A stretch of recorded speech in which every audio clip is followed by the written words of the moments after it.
Your eyes do not deceive you. The developers officially announced a new Archer commander is on its way. Archer, Garrison, and Defense. And by the way, it sure is lovely that literally just a couple days ago, I maxed the new Skippy A rally, the Smite normal attack damage dealer, and the counter is now made available for everyone to see.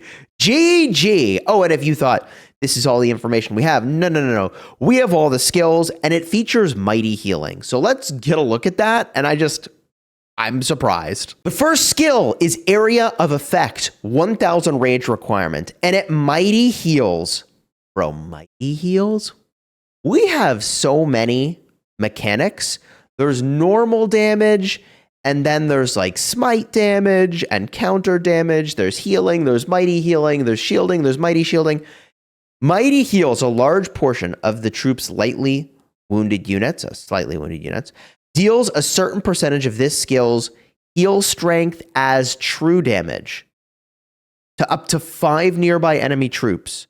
Every additional target reduces the damage dealt to each target by 15%. Okay, so we need to read more, but from what I understand so far, we're talking about a heal that also does damage. This is basically like smite. So like the stronger your heal, the more damage you deal. Thus, I think the new-ish, it's like 6 months old, isn't it?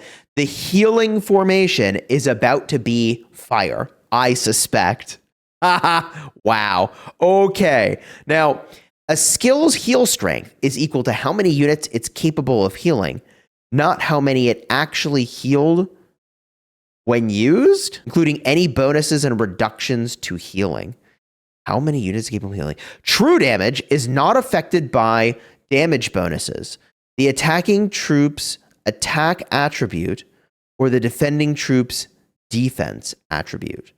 So true damage, wait. So is attack stat just bad? Oh my God, there is so much I'm going to have to think about when I have had more caffeine. What in the world? Okay, let's go to the next skill and we'll break it all down. This commander's archer units gain defense and march speed. If this commander's troop contains only archers, it deals more normal damage, including smite damage, damage dealt by basicus and counterattacks. Does not include damage dealt by ranged basic attacks. Okay, so second skill, very straightforward. Let's go to skill 3 and 4. Third skill, this commander's troop takes less normal damage. If this commander's troop is serving as a garrison commander, whenever their garrison is hit with a basic attack, it has a chance to negate all of its current target's health and defense buffs for a certain amount of time. Now, when it says negate the target's health and defense buffs, I think that is not a debuff. What that means is that you will ignore, I think, they will ignore the target's health and defense buffs for a certain amount of time. Includes the normal damage, includes smite damage. Okay, we know all that. Fourth skill, increases all healing this commander's troop receives, which, because it does mighty healing, might also increase its damage. If their troop's current target is a rallied army, whenever their troop uses an active skill, the target loses health for a certain amount of time. That sounds like a debuff where they haven't decided how long it's going to be yet. This effect can stack up to a certain number of times, and its duration resets whenever it gains another stack. So clearly the commander has not been balanced yet. They're just figuring out, like, broadly speaking, what is the kit going to do. And then the expertise skill. This commander's troop deals more counterattack damage. If the target troop has fewer units than this commander's troop, this counterattack damage bonus will increase. Bro, a healing... No. A mighty healing, normal attack damage reducing, counterattack damage increasing archer garrison. I think this thing is going to be disgusting. And if we think about archer's ability to garrison, when was the last time they genuinely had a good garrison? Like, Dido was good, right? For a pass. But this, you put this in a flag. I mean, I've said how many times? What I want in Kingsland is a garrison that won't pop. Okay, give it healing, give it normal attack damage, take in reduction, give it more counterattack damage. Right? Like, All that you can do on top of that is shields. So why not just pair with Hera? Oh no! Oh my gosh, literally yesterday I made a video where I'm like, oh, there's no use for the shielding and healing formation. Oh my goodness. Here we are. Literally, like a day later. They are introducing reasons for these formations. We'll go look at those formations in just a minute. Before we do, let's go back to this mighty healing mechanic and just study that a little more. Okay, I think I figured out what this is. A skill's heal strength is equal to how many units it's capable of healing. So the only time you would not heal what you're capable of healing is if your garrison is full. Haha, we figured it out. So if you keep the garrison full, the healing doesn't do anything. Can't heal above the, I think, total amount of troops that can be in the garrison. Just like you can't heal beyond the number of troops that you would have in your open field march. So what I think they're doing here is they're saying, even if you don't heal because your garrison's full, you will still do full damage. That means that this is a healing, area of effect damage dealing, normal attack damage taking reduction, counterattacking garrison. This is insane. And let me show you what the formations do now that we see how crazy this could be. So there's really two formations we need to talk about here. One is Testudo formation. The user's troop takes 5% less damage while it has a shield, and all healing their troop receives is increased by 2.5%. Nice, but more importantly, it's probably this one, circle formation. All healing is increased by 5%. So I'm making assumptions that maybe there's a Hera garrison combo, possibly, right? But so let's start with a circle formation, and we can go into the codex, and we can see here, what does this do? Well, the best you could do is Avenger.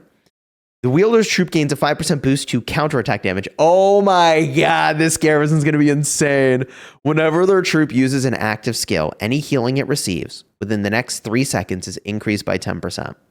Okay, so you can boost your healing, and back in action is the blue one, the rare. Whenever the wielder's troop is healed, the strength of said healing is increased by 8%. Okay, and the cooldown of 5 seconds. That's interesting because you wouldn't want to have lots of heals in that situation, because you might increase the heal strength of a heal that's not important. That's kind of weird, but okay, guarding. The wielder's troop gains a 5% boost to all healing types it receives. Okay, that sounds right. Whenever their troop takes damage, it has a 30% chance to increase all healing it receives in the next 3 seconds. So, wow. Okay, and then medic does what? The wielder's troop gains a 2% boost to all healing it receives. Whenever their troop is healed, it is healed again. Within the next 5 seconds, said healing is increased by 4%. Oh my gosh. Turn the corner. Increases all skill damage resistance of the wielder's troop by 5%. Whenever the troop is healed, it gains a 5% bonus to damage dealt. Oh, that's good. There's a little bit of anti-synergy there, sort of, with the other skill, which Avenger, you want, I assume, this to hit your mighty heal on the new archer garrison. But then there's healing you could pick up in the defense tree, which is very small healing factors.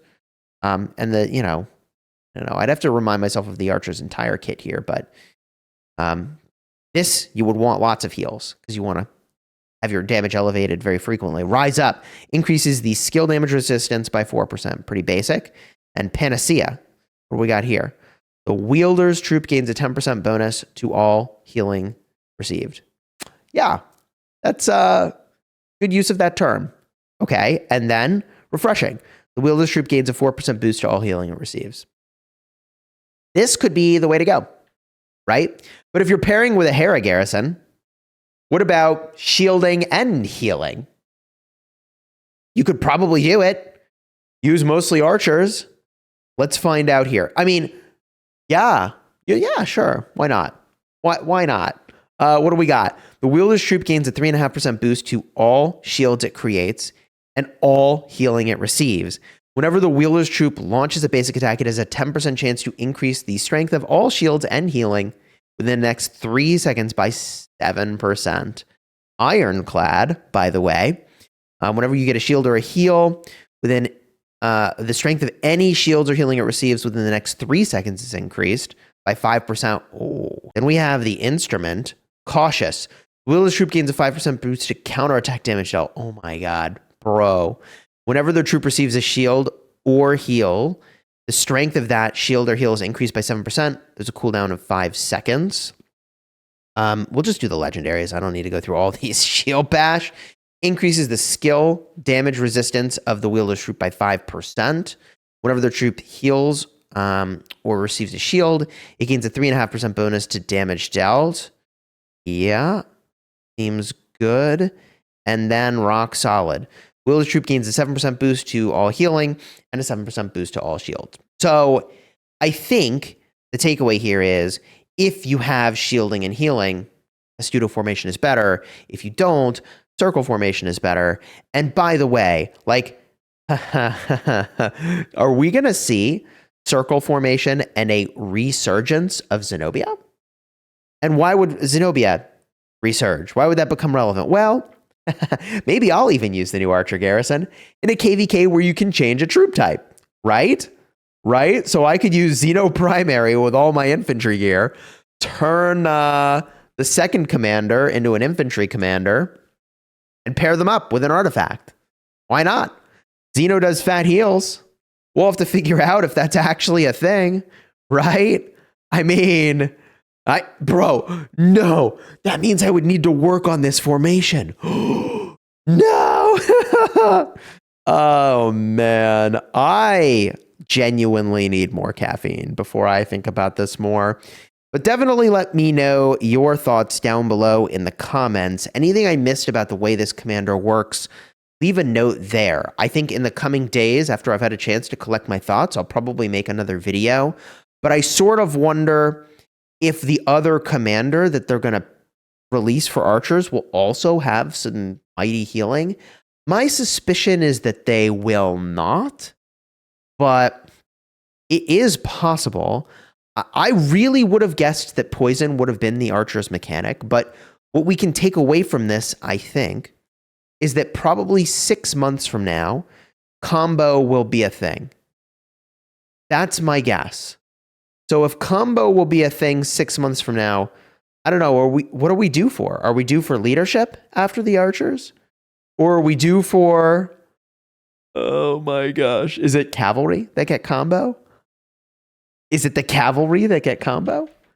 I mean, if it's like 6 months from the time they put the formation in to when it shows up, right? Like you could just look at the cycle of commanders and you could take a guess. If you want to see the live stream where we fought into the zone, and I got to use my Skippy for one single rally. Okay, one single rally. Here it is. Countered already. New meta. Used it once. Yeah, check the card in the end screen. It'll be right over here. It was a fun live stream. Big fight in Kingsland coming up on the 7th. Okay, so we got like 3 weeks till that actually happens, but should be really fun. So subscribe so you don't miss it. And yeah, you don't want to miss out on any new Archer stuff.